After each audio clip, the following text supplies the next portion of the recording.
فجر کی قضا ظہر سے پہلے پڑھیں یا بعد میں؟ اگر فجر کی نماز قضا ہو جائے تو کیا ظہر کی نماز سے پہلے فجر کی قضا پڑھیں یا ظہر کی نماز کے بعد قضا پڑھیں؟ محمد مرسلین انڈیا سے۔ پہلے پڑھیں۔ ایک تو فجر قضا کر دی، یہ گناہ، اوپر سے اتنی تاخیر کر رہے ہیں تو گناہ در گناہ ہوگا۔ حدیث میں آتا ہے من نام عن صلاۃ او نسیھا فلیصلیھا اذا ذکرھا فإن ذلک وقتھا۔ صحیح حدیث ہے، آپ صلی اللہ علیہ وسلم نے فرمایا کسی کی آنکھ نہ کھلے نماز میں یا بھول جائے تو جیسے ہی یاد آئے یا جیسے ہی جاگ آئے فوراً نماز پڑھے وہ، اور یہی پھر اس کا وقت ہوگا۔ تو اس میں تاخیر کرنا ٹھیک عمل نہیں ہے، تو ظہر تک بھی ڈیلے نہ کریں اس کو، یہ بھی غلط ہے۔ قضا نمازیں کس طرح پڑھیں؟ قضا نمازیں کس طرح پڑھنی چاہیے؟ کیا ان کی پانچوں نمازیں اکٹھے ایک وقت میں پڑھ سکتے ہیں؟ وحید اللہ خان کوہاٹ سے۔ جی ہاں، ایک وقت میں، ایک دن میں آپ پڑھ سکتے ہیں، ایک ٹائم پہ بھی پڑھ سکتے ہیں۔ 5 نہیں بلکہ وطر کی قضا بھی واجب ہے، تو وطر ملا کے 6 ہو جائیں گی، تو وہ قضا اکٹھی بھی پڑھ سکتے ہیں۔ اور نیت یہ کرنی ہے کہ میرے ذمہ، جیسے فجر آپ پڑھ رہے ہیں تو نیت یہ کریں میرے ذمے فجر کی جتنی نمازیں لازم ہیں ان میں سے میں سب سے پہلی نماز پڑھ رہا ہوں۔ تو دوبارہ جب فجر پڑھیں گے تو بھی یہ نیت کریں گے کہ میرے ذمے فجر کی جتنی نمازیں ان میں سب سے پہلی، اس لیے کہ وہ جو پڑھ چکے ہیں وہ تو ذمے میں رہی نہیں ہے نا، تو اب جو ذمے میں رہ جائیں گی ان میں سب سے پہلی۔ تو اسی طرح پڑھتے چلے جائیں، وطر بھی اور ظہر بھی اور عصر بھی، اور اس میں سنت نہیں پڑھی جائے گی۔ سنتوں کی جگہ قضا نمازیں پڑھ سکتے ہیں، کیا عصر اور عشاء کی سنتیں غیر مؤکدہ نہ پڑھیں اور اس کی جگہ قضا نماز پڑھ لیں؟ اس طرح نفل بھی نہ پڑھیں تو کیا یہ صحیح ہے؟ محمد آصف صاحب انڈیا سے۔ جی ہاں صحیح ہے، یہ سنت مؤکدہ تو نہ چھوڑیں لیکن غیر مؤکدہ قضا عمری کی خاطر چھوڑ دیں۔ کیا صرف فرض نماز پڑھنا ٹھیک ہے؟ اگر کوئی شخص سنت مؤکدہ اور غیر مؤکدہ اور نوافل چھوڑ کر صرف فرض اور واجب ہی ادا کرتا ہے تو کیا اسے گناہ ہوگا اور آخرت میں حساب ہوگا یا نہیں؟ نیز کیا اس کی قضا کرنی ہوگی؟ دیکھیں، نوافل چھوڑ دیتا ہے یا سنت غیر مؤکدہ چھوڑ دیتا ہے تو کوئی گناہ نہیں ہے، لیکن اگر صرف سنت یعنی فرائض پہ اکتفا کرتا ہے اور سنت مؤکدہ کبھی بھی نہیں پڑھتا تو پھر یہ گناہ گار ہے، کیونکہ سنت مؤکدہ کو ہمیشہ کے لیے ترک کر دینا علماء کہتے ہیں اس میں گناہ کا خطرہ ہے اور یہ شخص قابل ملامت ہے، کیونکہ سنت مؤکدہ یہی ہے جس کی تاکید بہت زیادہ ہے۔ جیسے فجر کی 2 سنتیں آپ صلی اللہ علیہ وسلم ہمیشہ پڑھا کرتے تھے، حتیٰ کہ فجر کی سنتیں سفر میں بھی نہیں چھوڑی آپ صلی اللہ علیہ وسلم نے۔ تو باقی سنتوں کا بھی جو مؤکدہ ہیں ان کا اہتمام ضروری ہے، کبھی کبھار چھوٹ جائیں تو کوئی حرج نہیں ہے اس میں، جیسے سفر میں چھوڑ دیں یا کوئی ایمرجنسی ہے یا بہت زیادہ تھکاوٹ ہے، کبھی کبھار چھوڑنے میں کوئی حرج نہیں ہے۔ فجر کی سنتیں رہ جائیں تو کب پڑھیں؟ کیا ہم فجر کی نماز کے بعد سنت پڑھ سکتے ہیں؟ بعض لوگ بولتے ہیں کہ تم پڑھ سکتے ہو اور بعض لوگ کہتے ہیں کہ نہیں بلکہ طلوع آفتاب کے بعد پڑھ سکتے ہو، اس بارے میں رہنمائی فرمائیں۔ عاصم نصیر کشمیر سے۔ یہ مسئلہ علماء کے مابین اختلافی ہے۔ امام احمد بن حنبل، امام شافعی کے نزدیک جائز ہے کہ فجر کی فرض نماز کے فوراً بعد آپ سنتیں پڑھ لیں، لیکن امام حنیفہ رحمہ اللہ تعالیٰ کے نزدیک فوراً بعد نہیں بلکہ اشراق کے وقت آپ پڑھیں، اور یہ عبداللہ بن عمر سے ثابت بھی ہے عملاً کہ، اور یہ جو حدیث میں آتا ہے کہ نماز کے بعد سنتیں پڑھی جائیں تو احناف کے ہاں اس کا مطلب یہی ہے کہ نماز کے بعد اس وقت جب مکروہ وقت گزر جائے، اور وہ اشراق کے وقت گزر چکا ہوتا ہے، کیونکہ فجر کی نماز کے بعد نوافل نہیں ہے، تو اس لیے، اور صحابہ سے بھی منقول ہے، تو کسی وقت میں انشاءاللہ پورے ریفرنس کے ساتھ اس پہ دلائل ریکارڈ کروا دوں گا۔ ابھی تو صرف سائل نے جتنی بات پوچھی ہے تو صرف ٹو دا پوائنٹ اسی بات کا جواب دے رہا ہوں کہ فقہ حنفی میں یہی ہے کہ آپ اشراق کے وقت پڑھیں، فوراً بعد نہ پڑھیں۔ باقی اگر کوئی فجر کے فوراً بعد پڑھ رہا ہے، وہ فقہ حنفی کو فالو نہیں کرتا تو اس کو پڑھنے دیں، اس میں پھڈے بازی والی بات نہیں ہے۔ آپ اس پر عمل کریں کہ ایک مسلک کو فالو کرنا چاہیے، دوسرے پہ طعن و تشنیع نہیں کرنی چاہیے۔ یہ اسلاف کا طریقہ تھا اور یہی طریقہ اس امت میں ایک ایسا طریقہ ہے جس سے امت اختلاف سے بچ سکتی ہے۔ اپنے دلائل دوسرے پر تھوپنا اور یہ کہنا کہ میں صحیح ہوں تم غلط ہو، اس سے امت میں اتحاد پیدا نہیں ہوگا۔ اتحاد اسی سے ہوگا کہ آپ ایک مسلک پہ اگر عمل کر رہے ہیں تو آپ اس پر عمل کریں، دوسرے کو آپ برا بھلا نہ کہیں۔ تو حنفیہ کا اس بارے میں 2 ٹوک اور واضح موقف ہے، اور یہ آثار صحابہ سے بھی ثابت ہے کہ فجر کی یا آپ کی 2 سنت اگر چھوٹ جائیں تو فوراً بعد نہ پڑھی جائیں بلکہ اشراق کے وقت میں پڑھی جائیں، اور یہ اشراق کے وقت میں پڑھنا افضل ہے، کوئی لازم نہیں ہے، بہتر ہے کہ اس کو پڑھ لیا جائے۔ فجر میں الارم نہیں بجا تو قضا کا گناہ ہوگا؟ اگر کوئی فجر کا وقت ختم ہونے کے 45 منٹ بعد فجر کی نیت سے جاگا اور اٹھ کر موبائل دیکھا کہ الارم کیوں نہیں بجا، پھر وضو کر کے فرض نماز کی قضا کی، کیا اسے بھی قضا کرنے کا گناہ ملے گا یا پھر یہ معاف سمجھا جائے گا؟ عارف شیخ انڈیا سے۔ عارف شیخ صاحب اگر پورا انتظام اس نے فجر میں اٹھنے کا کیا تھا پھر بھی بیچارے کی آنکھ نہیں کھلی تو پھر کیوں گناہ ملے گا؟ حدیث میں آتا ہے کہ لیس فی النوم التفریط فی الیقظہ.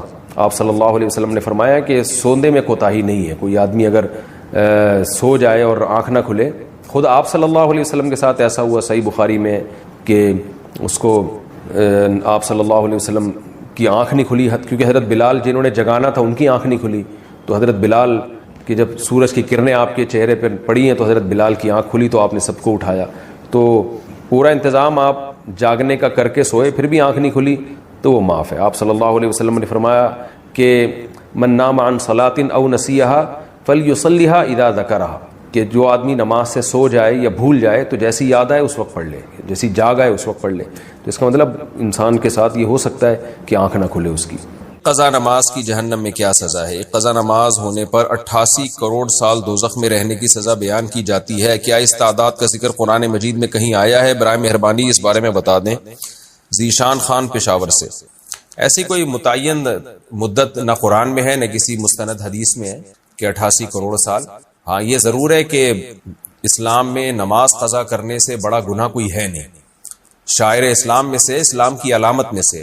تو جہنم میں شرک کے بعد اگر سب سے بڑی سزا کسی کو دی جائے گی نا تو وہ بے نمازی کو دی جائے گی. حقوق العباد میں قاتل کو، حقوق العباد میں سب سے بڑی سزا قرآن نے جو بیان کی ہے وہ قاتل کے بیان کی ہے، کیونکہ جس نے انسانی زندگی، انسان سے اس کی زندگی کا حق چھینا ہے. اور حقوق اللہ میں شرک کے بعد جو سب سے بڑا جرم ہے اسلام میں وہ ہے نماز کا قضا کر دینا. تو سب سے بڑی سزا نمازی ہی، بے نمازی ہی کو ملے گی اور قاتل کو ملے گی.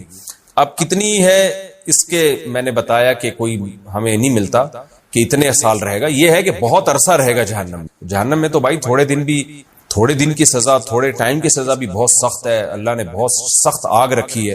تو آپ سوچیں کہ طویل عرصے تک جہنم میں جلنا یہ کتنی بڑی سزا ہے. تو اس بحث میں پڑھے بغیر کہ کتنے سال جلے گا، اس بحث میں نہیں پڑھنا چاہیے. اصل جو پڑھنے کی چیز ہے وہ یہ ہے کہ ہم توبہ استغفار کریں، اور اگر کوئی شخص نماز قضا کرتا ہے تو توبہ کرے اس جرم سے، اور آئندہ کے لیے اللہ سے معاہدہ کرے وہ نماز کی پابندی کرے. سورہ مومنون جو ہے اس کی ابتدا اللہ تعالیٰ نے اہل ایمان کی صفات سے کی ہے کہ جو ایمان والے لوگ ہیں نا، جن کا آخرت پر ایمان ہوتا ہے، تم ان کے اندر کچھ کوالٹیز دیکھو گے، دیکھنے سے نظر آئے گے ان کے اندر یہ صفات ہیں. وہ صفات میں بیان کر کے آگے چلتا ہوں. قد افلح المؤمنون، فرمایا مومنین کامیاب ہو گئے، فلاح پا گئے. کیسے کامیاب ہوئے یہ آگے آ رہا ہے. الذین هم فی صلاتهم خاشعون، یہ وہ لوگ ہیں جو اپنی نمازوں میں خشوع پیدا کرتے ہیں. سب سے پہلے ایمان لانے کے بعد اپنی نماز کو ٹھیک کرنے کی ضرورت ہے. خشوع پیدا کریں. آج جب نماز ٹھیک کرنے کی طرف جاتے ہیں تو اختلافی مسائل کے جھگڑوں میں پڑے جاتے ہیں کہ رفع الیدین کے ساتھ پڑھیں کہ بغیر رفع الیدین کے پڑھیں، ہاتھ باندھ کے پڑھیں کہ ہاتھ چھوڑ کے پڑھیں. صحابہ کرام میں یہ تمام قسم کی نمازیں موجود تھی. رفع الیدین سے پڑھنے والے بھی تھے، اور امام بخاری کے شاگرد امام ترمذی کہتے ہیں رفع الیدین سے نہ پڑھنے والے بھی بہت سارے صحابہ تھے. امام ترمذی کا بیان ہے ترمذی میں، اور روایات سے بھی ثابت ہے. تو ان لوگوں میں زور سے آمین بھی تھی، آہستہ آمین والے بھی تھے، رفع الیدین والے بھی تھے، بغیر رفع الیدین والے بھی تھے. لیکن ان کی نمازوں میں چاہے رفع الیدین کے ساتھ ہو یا بغیر رفع الیدین کے ہو، خشوع و خضوع سب میں مشترک تھا. آج رفع الیدین کرنا یا نہ کرنے کے پھڈے تو بہت پتہ ہوتے ہیں، نماز سے خشوع کیا ہے؟ شارٹ ہے. تو ہماری نمازیں تو چاہے بغیر رفع کے پڑھیں یا رفع کے ساتھ پڑھیں، قبول مجھے لگتا ہے کہ نہیں ہو رہی. صحابہ میں ایسے بھی تھے جو ہاتھ چھوڑ کے نماز پڑھتے تھے. امام مالک کا یہی رائے ہے کہ ہاتھ چھوڑ کے پڑھنی چاہیے. تو ہر ایک کے اپنے دلائل ہوتے ہیں. تو ان میں الجھانے والے بہت ہیں، نماز میں خشوع پیدا کرانے والے کم ہیں. یہ اہل اللہ کی صحبت سے آتی ہے یہ چیز. جب اللہ والوں میں اٹھیں گے، بیٹھیں گے، رہیں گے، خوب سمجھ لو کچھ چیزیں تقریروں سے نہیں آتی، اہل اللہ کے پاس رہنے سے آتی ہیں. پہلے زمانے میں اس کی بڑی ویلیو تھی کہ اس کا شیخ کون ہے، کس کی صحبت اس نے اٹھائی ہے. آج یہ چیزیں مارکیٹ میں ان کی ویلیو ختم. کہتے ہیں بزرگ لیس، کوئی بابا شابا کوئی بزرگ ہے ہی نہیں. اس کا نقصان کیا ہوا؟ نمازوں سے خشوع ختم. صحابہ نے نبی کے ساتھ نمازیں پڑھی ہیں، ان کے ساتھ وقت گزارا ہے. تابعین نے صحابہ کے ساتھ کیسے نمازیں پڑھا کرتے تھے. پھر تبع تابعین نے تابعین کے, یہ سلسلہ سند متصل کے ساتھ آج تک چلا آ رہا ہے. اگر آپ دین کسی سے پراپر سیکھتے نہیں ہیں, اس کی صحبت میں نہیں رہتے, تو آپ کی صرف کتابی عالم بن جاؤ گے, اور کتابی عالم خشکا ہوتا ہے, اس میں خشوع و خضوع نہیں ہوتا, خشک ہوتا ہے. وہ اسی علم کے ذریعے آگ لگا دیتا ہے فرقہ واریت کی, فتنہ پھیلا دیتا ہے, وہ لوگوں کو دین کے قریب کرنے کے بجائے دین سے دور کر دیتا ہے. ابھی غیر مسلم مسلمان ہوئے چند دن پہلے, ہندو تھے, پوری فیملی مسلمان ہوئی الحمدللہ. تو مجھے کہنے لگے کہ ہم اسلام لانے سے پہلے دیکھ رہے تھے یوٹیوب پہ, ہم بہت سے اسکالرس کو سن رہے تھے کس کے ہاتھ پہ مسلمان ہوں. تو افسوس کے ساتھ کہنا پڑتا ہے کہ یوٹیوب پہ غیر مسلم لوگ کہتے ہیں, میں نہیں کہہ رہا, کہ ایسے لوگ بہت ملیں گے جو مزید کنفیوژن میں ڈال رہے ہیں ہمیں, مزید کنفیوژن, ایک دوسرے کی ٹانگیں کھینچنے میں. یہ ایسا, اس کی نے کتاب میں یہ لکھا, اس نے کتاب میں یہ لکھا, اس نے یہ جواب دیا, اس نے یہ جواب دیا. خالصتاً مثبت انداز سے کام کرنے والے وہ معدوم ہیں, کالعدم ہیں. تو غیر مسلم کیا سوچے گا یار, یہ کیا تباہی پھیلائی ہوئی ان لوگوں نے, کیا کر رہے ہیں یہ.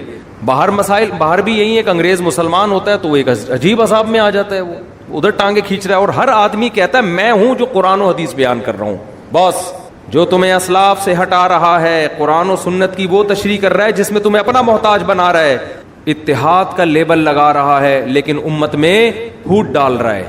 جو اسلاف کی دعوت دے گا وہ حقیقی دعوت, نام رکھنے سے نہیں کہ میں سلفی ہوں یا میں دیوبندی ہوں یا اہل حدیث ہوں, جو بھی ناموں میں کچھ بھی نہیں رکھا, عملاً پتہ چلتا ہے, عملاً پریکٹیکلی ہو کیا رہا ہے کہ اس کے پاس بیٹھنے سے علماء کی محبت کم ہو رہی ہے یا بڑھ رہی ہے. بڑھ رہی ہے, اس کا مطلب صحیح ہے. نفرت پیدا ہو رہی ہے, سب سے بدگمانیاں ہو رہی ہیں, یہ ٹھیک نہیں ہو سکتا. تو غیر مسلم اسلام قبول کرتے ہوئے میں نے کئی کو تو نہیں کہہ سکتا, چند ایسے غیر مسلم دیکھے جو واپس کنورٹ ہو گئے کفر میں. اسلام لائے, تبلیغ جماعت میں وقت لگایا, نمازوں میں خشوع پیدا ہو. انہوں نے مجھے خود بتایا کہ جو باقی رہ گئے تھے نا, انہوں نے بتایا, کہہ رہے تبلیغ جماعت میں وقت لگایا, ہماری نمازوں میں خشوع, آخرت, ہمیں تو پتہ ہی نہیں تھا رفع الیدین کے, کچھ رفع الیدین کر بھی رہے تھے, کچھ نہیں بھی کر رہے تھے, ہماری صحت پہ کوئی اثر نہیں پڑ رہا تھا. ہم جیسے دیکھا عام مسلمانوں کو, ہم بھی لگ گئے اس میں. کہہ رہے جب ہم جماعت سے آئے تو پھر ہمیں جماعت المسلمین والے ٹکر گئے. انہوں نے کہا یہ سارے غلط ہیں, یہ حنفی کیا ہوتا ہے, شافی کیا ہوتا ہے, مالکیہ کیا, حنبلی کیا ہوتا ہے, یہ دیوبندی, یہ بریلوی, یہ اہل حدیث, یہ فلانا, اور لٹریچر لا کے جماعت المسلمین کو لازم پکڑو, صرف قرآن. کہہ رہے اتنے بڑے مسائل, ایک طرف یہ تھے, ایک طرف پوری دنیا تھی. کہہ رہے ہمارے بہت سے رشتہ دار واپس اسماعیلی بن گئے, آغا خانی بن گئے. تو میں یس کر رہا تھا صحابہ کرام میں قدر مشترک کیا تھی, ان کی نمازوں میں خشوع تھا, جو آج مارکیٹ میں شارٹ ہے. ہاتھ باندھنے میں بڑا اختلاف تھا صحابہ کرام کا, ہاتھ باندھنے میں خوب سمجھ لو, یہاں ہاتھ باندھنا سینے پہ, کوئی صحیح حدیث کسی کے پاس نہیں ہے. دعوے کرنے والے بہت ملیں گے, اور یہ جو احناف دعویٰ کرتے ہیں کہ ناف پہ ہاتھ باندھے جائیں گے, اس کے بارے میں بھی مرفوع روایت ہمارے علم میں کم از کم کوئی صحیح روایت موجود نہیں ہے, کسی کے پاس بھی نہیں ہے. اس بارے میں ہر مجتہد نے اجتہاد کیا ہے, 2-3 حدیثوں کو جمع کر کے اپنی رائے قائم کرنے کی کوشش کی ہے. امام ابو حنیفہ کا اپنا ایک انداز ہے, انہوں نے 3-4 روایات کو جمع کر کے ایک کیفیت وضع کی ہے. امام شافعی کا اپنا انداز ہے, انہوں نے ایک روایت کو فوکس کیا, اس روایت کے مطابق فتویٰ دیا. تو جو اس میں جزم کے ساتھ کہتا ہے نا یہ طریقہ صحیح ہے باقی غلط ہے, وہ 100% غلط کہہ رہا ہے. تو دعوے کرنے والے آپ کو بہت ملیں گے, اور ان لوگوں میں سب سے بڑا عیب یہ ہے کہ جب یہ دعویٰ کرتے ہیں نا, ہم کیا کرتے ہیں, کسی نے دعویٰ کیا نا یہ صحیح حدیث ہے, ہم کیا کرتے ہیں نیچے کمنٹس میں حدیث کا ضعیف ہونا ثابت کرتے ہیں ڈسکرپشن میں کہ دیکھو یہ غلط کہہ رہا ہے. وہ کمنٹ کیا کر دیتے ہیں, اڑا دیتے ہیں. اس کا مطلب اندھی تقلید کون کر رہا ہے, آپ کر رہے ہیں کہ اس کی سن رہے ہیں, نیچے ڈسکرپشن میں کوئی اگر اس کا جواب دے رہا ہے تو وہ کیا کر رہے ہیں, اڑا رہے ہیں. تو یہ سب باتیں ہوتی ہیں کہ ہم لوگوں کو کسی کا مقلد نہیں بناتے, ہم ڈائریکٹ قرآن حدیث کی بات کرتے ہیں, صرف باتیں ہیں. حقیقت میں یہ لوگوں کو اپنا مقلد بنا رہے ہوتے ہیں کہ صرف ہماری سنو. کہتے یہ ہیں کہ سب کی سنو, لیکن عمل کیا ہے, کسی کی مت سنو. ورنہ آپ جو ڈسکرپشن میں جب ہم یا کمنٹس میں جب کوئی لنک دیا جاتا ہے اس کے جواب کا تو اڑاتے کیوں. تو میں آپ کو یہ بار بار یہ باتیں اس لیے بتاتا ہوں کہ اس زمانے میں دین کے نام پہ چورن بیچنے والے مارکیٹ میں بہت ہیں. تو قرآن کیا بیان کر رہا ہے اس کو فوکس کرو. الذین هم فی صلاتہم خاشعون, فرمایا اہل ایمان اپنی نمازوں میں خشوع پیدا کرتے ہیں. والذین هم عن اللغو معرضون. جو کامیاب لوگ ہیں وہ لغو سے اعراض کرتے ہیں. لغو کا کیا مطلب؟ وہ باتیں جن کا نہ دین کا کوئی فائدہ اور نہ آخرت. Time wasting. لغو میں ٹائم ویسٹنگ بھی داخل ہے. وہ موضوعات بھی داخل ہیں جن کا ہم سے قیامت کے دن سوال نہیں ہوگا. وہ امت کے لیے اہم نہیں ہے. آپ اہم چیزوں کو چھوڑ کر غیر اہم میں لگ جاؤ, یہ بھی لغویات ہیں. میں نے اپنے شیخ مفتی رشید احمد صاحب رحمہ اللہ کی صحبت میں 7-8 سال لگائے, بالکل چپک کے ایسے. نماز بھی 3 سال پڑھائی میں نے. ہفتے میں 1 دن ہم گھر میں آتے تھے. کتنے بڑے اللہ والے بزرگ تہجد میں اتنی لمبی لمبی نمازیں پڑھتے تھے, روتے تھے. اللہ نے علم اتنا دیا تھا. کئی سال صحیح بخاری پڑھائی انہوں نے دارالعلوم کرنگی میں. حضرت مفتی تقی عثمانی صاحب جو اتنے بڑے عالم جن کے ائمہ حرمین قدر کرتے ہیں, عزت دیتے ہیں, یہ ہمارے شیخ مفتی رشید احمد صاحب کے شاگرد ہیں. 7 سال پڑھا ہے انہوں نے حضرت سے. فتوے کا کام مفتی رشید احمد صاحب رحمہ اللہ نے حضرت اقدس, حضرت مفتی تقی عثمانی صاحب اور حضرت مفتی رفیع عثمانی صاحب کو سکھایا. کتنے بڑے عالم. میں نے 7-8 سال میں ایک مرتبہ بھی یزید کا مسئلہ ان کی زبان سے نہیں سنا. نہ جنگ جمل سنی, نہ جنگ صفین سنی, نہ یہ سنا کہ ان دونوں میں کون حق پر تھا کون باطل پر تھا. پریکٹیکل کام. جو کسی نے پوچھا بھی حضرت یزید, انہوں نے کہا بھائی تم سے قیامت کے دن یزید کے بارے میں سوال نہیں ہوگا. قرآن جگہ جگہ کہہ رہا ہے تلک امۃ قد خلت, یہ لوگ تھے گزر گئے, لہا ما کسبت ولکم ما کسبتم, انہوں نے جو کیا ان کو قیامت میں اس کا بدلہ مل جائے گا. اچھا کیا اچھا ملے گا, برا کیا لعنت ہوگی ان کے اوپر. وَلَكُمْ مَا كَسَبْتُمْ, اللہ تم سے تمہارے عمل کے بارے میں پوچھے گا. تم کیا کر رہے ہو؟ اپنا عمل 0, اور تقریریں دیکھو یار بیٹھ کے.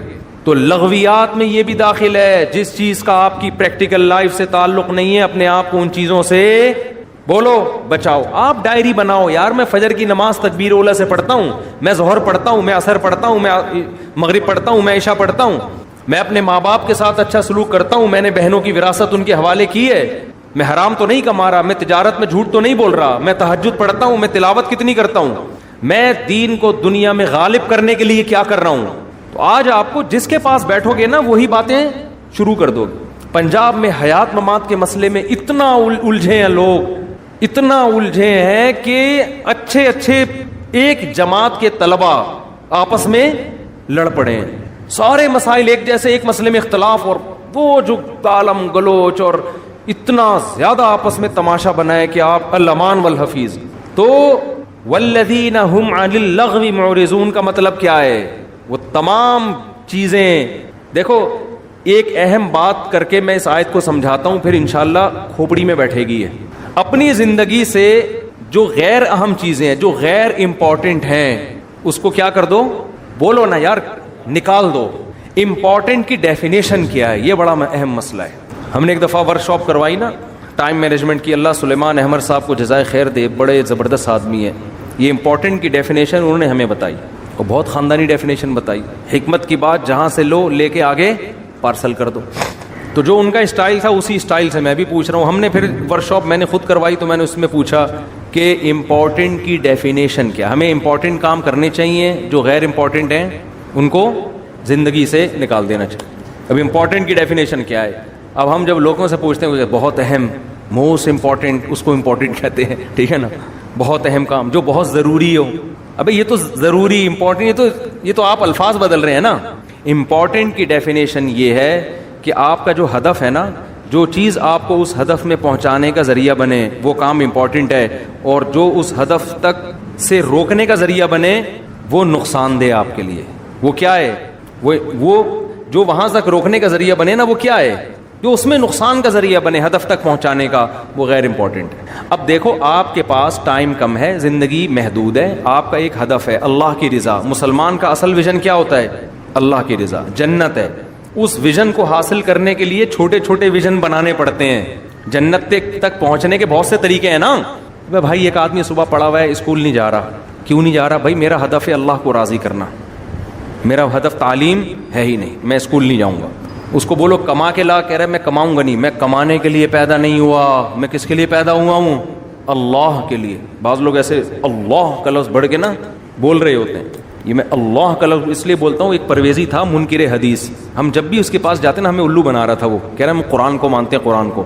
تو یہ اللہ کا لفظ بڑے جلال سے بولتا تھا, ایک دم ہمارے دل دہل جائیں گے, یا تو بڑا نیک آدمی ہے, تو رب العالمین نے فرمایا. تو یہ نا منہ بھر بھر کے ٹوپیاں بہت کراتے ہیں. تو خیر, تو اب وہ نہ پوستی آدمی, نہ وہ اسکول جا رہا ہے, نہ وہ کالج جا رہا ہے, نہ وہ ایجوکیشن میں بڑھ رہا ہے آگے, نہ وہ کم بخت بزنس کی طرف توجہ دے رہا ہے. جب اس سے پوچھا جائے کہہ رہا ہے میرا ہدف بزنس ہے ہی نہیں. لوگ کہتے ہیں بھائی کم بخت تیری شادی کیسے ہوگی جب تو کمائے گا نہیں, کھائے گا نہیں. تو کہہ رہا ہے میرا ہدف شادی نہیں ہے, میرا ہدف ہے اللہ کی رضا. صحیح کہہ رہا ہے غلط کہہ رہا ہے؟ الو بنا رہا ہے. ابے اللہ کی رضا کے لیے تو دنیا میں کچھ کرنا تو پڑے گا نا. یوسف علیہ السلام نے مصر کی وزارت قبول کی, کس کے لیے؟ اللہ کی رضا کے لیے. بادشاہ بن گئے مصر کے, کس کے لیے؟ اللہ کے لیے. تو اللہ کی رضا کے لیے جتنا دنیا میں آپ آگے جا سکتے ہو, کیونکہ جو آدمی دنیا میں جتنے اونچے مقام پہ جاتا ہے اتنی بڑی معاشرے میں وہ تبدیلی لا سکتا ہے. تو آپ نہیں جائیں گے, برے لوگ آگے چلے جائیں گے, تو کمپٹیشن ہے, تو کچھ تو کرنا ہے نا. تو اس کو وہ ایک ہدف بنانا پڑے گا آپ کو, یار میں نے یہ کرنا ہے تاکہ میں اس کے ذریعے کس کو خوش کر سکوں؟ اللہ کو. آپ ڈاکٹر بننے کو ہدف بناتے ہو, یار میں لاکھوں لوگوں کی جان بچا لوں گا, اس کے اللہ تعالیٰ کیا ہو جائے گا؟ خوش ہو جائے گا. کماؤں گا بھی پیسہ. ڈاکٹر کے پریشان ہو جاتے ہیں کہ اللہ کے لیے کریں, پیسے نہ لیں. تو بھائی پیسے بھی لیں آپ, پیسہ کمانا بھی ہدف ہو سکتا ہے, مالدار بننا بھی ہدف ہو سکتا ہے. مالدار بنوں گا اللہ کے لیے. مالداروں کے الگ فضائل حدیث میں, وہ ابھی ٹاپک ادھر چلا گیا تو بات لمبی ہو جائے گی. تو آپ نے ایک ہدف بنایا کہ یہ میرا اصل ہدف ہے, اور الٹیمیٹ ویژن کیا ہے؟ آخرت. تو وہ ہر وہ چیز جو آپ کو اس ہدف تک جانے تک روکے, وہ آپ کے لیے کیا ہے؟ لغو ہے. قرآن کیا کہہ رہا ہے؟ والذین هم عن اللغو, وہ غیر امپورٹنٹ ہے, وہ لغو ہے. قرآن کہہ رہا ہے یہ لغویات سے بچتے ہیں. تبھی ہم نے ڈاکٹروں کو نہیں دیکھا یزید کے پھٹے میں پڑھتے ہوں, MBBS میں ایجوکیشن حاصل کر رہے ہوں, اور کوئی ان کو تقریر سنا, یار تو یزید کا مسئلہ ذرا حل کر کے بتا یار, بنو امیہ کے بارے میں رپورٹ پیش کر. وہ کہے گا بھائی کل میرا پیپر ہے, میرے ابا نے مجھے باہر بھیجا ہوا ہے رشیا میں, یونیورسٹی میں پیسے خرچ کیے ہوئے, میں اس میں فیل ہو گیا نا, میں جہنم میں بہرحال چلا جاؤں گا, یزید جائے نہ جائے.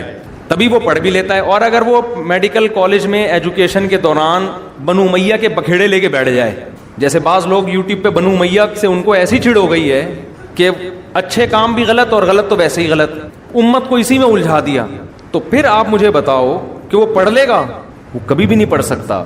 آپ اسے کہو گے بھائی اپنی تعلیم کو فوکس کرو, تو خوب سمجھ لیں جب تعلیم کو فوکس کرے گا نا, تو فوکس کرنے کے بعد بھی نہیں پھڈے میں ڈالا جائے گا اس کو, اس لیے کہ آگے اس سے بھی بڑے بڑے اہداف آپ کے سامنے موجود ہیں.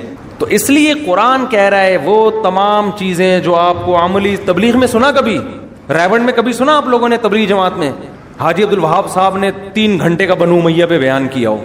کبھی سنا؟ تبلیغی اجتماع 3 دن کا ہوتا ہے, 3 گھنٹے کے بیانات بھی ہوتے ہیں. کبھی سنا کہ انہوں نے بنو عباس بنو امیہ کے بارے میں رپورٹیں پیش کی ہوں اور کیڑے نکالے ان میں بیٹھ کے؟ ان کو پتا ہے بھائی جو ہدف ہے اس سے کیا ہو جائیں گے؟ رہ جائیں گے. تلک امۃ قد خلت لہا ما کسبت, لوگ تھے جو چلے گئے, انہوں نے وہ جو کمایا تھا ان کو مل گیا, جو نیکیاں کی تھی اس کا بدلہ, جو برائیاں کی اس کا بدلہ. ایک مثال دے کے بس آگے چلتا ہوں. فرعون نے موسیٰ علیہ السلام سے پوچھا, موسیٰ علیہ السلام نے کہا توحید پر ایمان لے کر آ. فرعون نے کہا فما بال القرون الاولیٰ, اے موسیٰ میرے باپ دادے کا کیا ہوگا جو ہمارے گزر گئے, وہ تو سارے مشرک تھے. اب موسیٰ علیہ السلام اگر کہہ دیتے جہنم میں جائیں گے سارے کے سارے, تو بحث کا رخ کیا ہو جاتا؟ چینج. فرعون کہتا دیکھو تم سب کے باپ دادوں کو کیا کہہ رہے ہیں؟ جہنمی. لوگ طیش میں آتے. اب اللہ کے بارے میں ڈیبیٹ ختم ہوتی اور ایک نئی ڈیبیٹ شروع. اب پہلے ان کو ثابت کرو کہ یہ جنتی ہیں کہ جہنمی. مناظرے کا رخ ہی کیا ہو جاتا؟ چینج. موسیٰ علیہ السلام نے دیکھا کہ یہ ایک لغو بات بیچ میں لے کر آ گیا ہے, اگر میں اس کی باتوں میں پڑ گیا نا تو جو اللہ نے مجھے ہدف دے کے بھیجا ہے اس ہدف سے میں پیچھے رہ جاؤں گا. حضرت موسیٰ نے کیا جواب دیا؟ علمھا عند ربی فی کتاب. وہ کہاں جائیں گے اللہ کو پتا ہے. بھائی کتنا زبردست جواب دیا. علمھا عند ربی فی کتاب, اللہ نے کے پاس کتاب میں سب کے نام ایڈریس لکھے ہوئے, کس کس نے کہاں جانا ہے. لا یضل ربی, میرا رب کبھی غلطی نہیں کرتا کہ بھیجنا جنت میں تھا اور بھیج کہاں دے؟ جہنم میں. جان کر بھی ایسی غلطی نہیں کرتا. ولا ینسا, اور بھولتا بھی نہیں ہے کہ بھیجنا جنت الفردوس میں تھا, بھولے سے کہاں بھیج دیا؟ جہنم میں. تو اے فرعون اللہ کو پتہ ہے کون کہاں جائے گا. الذی جعل لکم الارض مہدا, میں اس خدا کی دعوت دے رہا ہوں جس نے زمین کو تمہارے لیے بچھونا بنایا. دیکھو حضرت موسیٰ نے بات کیسے پلٹ دی کہ نہیں پلٹ دی, اور پھر اللہ کی بڑائی بیان کرنا شروع کر دی, اس لیے کہ فرعون کو سب سے زیادہ تکلیف یہ ہو رہی تھی کہ میرے محل میں میرے علاوہ کسی اور کی کبریائی کیوں بیان ہو رہی ہے. اور موسیٰ علیہ السلام کو جو مشن دیا گیا تھا وہ یہ کہ آپ نے فرعون کے محل میں وہ کام کرنا ہے جو آج تک کسی نے نہیں کیا. وہ کام کیا ہے؟ اس کے محل میں, اس کے سامنے, اس کے درباریوں کی موجودگی میں خدا کا انٹروڈکشن کروانا ہے. آپ کے پاس ٹائم کم ہے, جتنا اللہ کی حمد و ثنا کر سکتے ہیں آپ وہ حمد و ثنا کریں. تبھی تو فرعون جوش میں آ کے کہنے لگا ان رسولکم الذی ارسل الیکم لمجنون. لوگوں تمہیں جس کو اللہ نے پیغمبر بنا کے بھیجا ہے نا وہ دیوانے ہیں معاذ اللہ. میں پوچھتا کیا ہوں, جواب کیا دیتے ہیں, یہ صحیح ہے نا. میں پوچھتا کچھ اور ہوں اور جواب کچھ اور دیتے ہیں. تو دیوانے نہیں تھے, بڑے عقل مند تھے. انہیں پتا تھا اس کے سوالات کے جواب دینے پر آ گیا تو میں اپنے ہدف سے دور رہ جاؤں گا. تو یوٹیوب پہ جو بھی اٹھ کے مکھنچو چیلنج کر دے نا اور آپ جا کے اس کے جوابوں میں لگے ہوئے ہو, ہر فضول سے فضول آدمی کو لفٹ کرا رہے ہو اور آپ ہر اس کے لوگ آ رہے ہوتے ہیں اس کا جواب دو, اس کا جواب دو. میں نے کہا اعتراضات دنیا میں قیامت تک کبھی بھی ختم نہیں ہوں گے.